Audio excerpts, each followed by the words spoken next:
Acts chapter 14, English Standard Version. Now at Iconium they entered together into the Jewish synagogue, and spoke in such a way that a great number of both Jews and Greeks believed. But the unbelieving Jews stirred up the Gentiles, and poisoned their minds against the brothers. So they remained for a long time, speaking boldly for the Lord, who bore witness to the word of his grace, granting signs and wonders to be done by their hands. But the people of the city were divided. Some sided with the Jews, and some with the apostles. When an attempt was made by both Gentiles and Jews, with their rulers, to mistreat them and to stone them, they learned of it, and fled to Lystra and Derbe, cities of Lycaonia, and to the surrounding country, and there they continued to preach the gospel.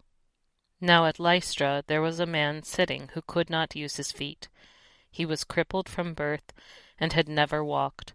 He listened to Paul speaking, and Paul, looking intently at him, and seeing that he had faith to be made well, said in a loud voice, "Stand upright on your feet." And he sprang up and began walking. And when the crowd saw what Paul had done, they lifted up their voices, saying in Lycaonian, "The gods have come down to us in the likeness of men." Barnabas they called Zeus, and Paul Hermes, because he was the chief speaker.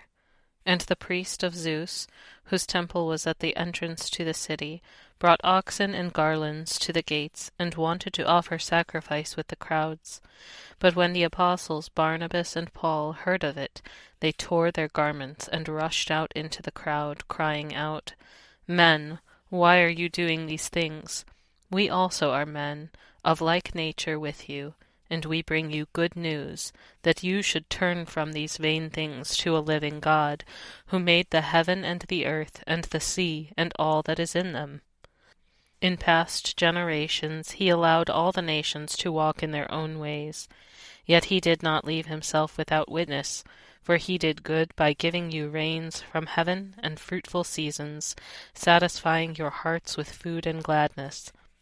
Even with these words they scarcely restrained the people from offering sacrifice to them. But Jews came from Antioch and Iconium, and having persuaded the crowds, they stoned Paul and dragged him out of the city, supposing that he was dead. But when the disciples gathered about him, he rose up and entered the city, and on the next day he went on with Barnabas to Derbe.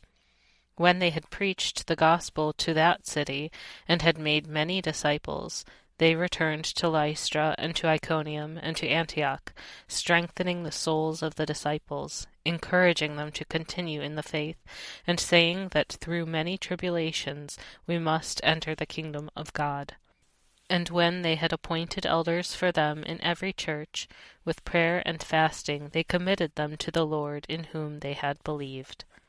Then they passed through Pisidia and came to Pamphylia, and when they had spoken the word in Perga, they went down to Attalia, and from there they sailed to Antioch, where they had been commended to the grace of God for the work that they had fulfilled.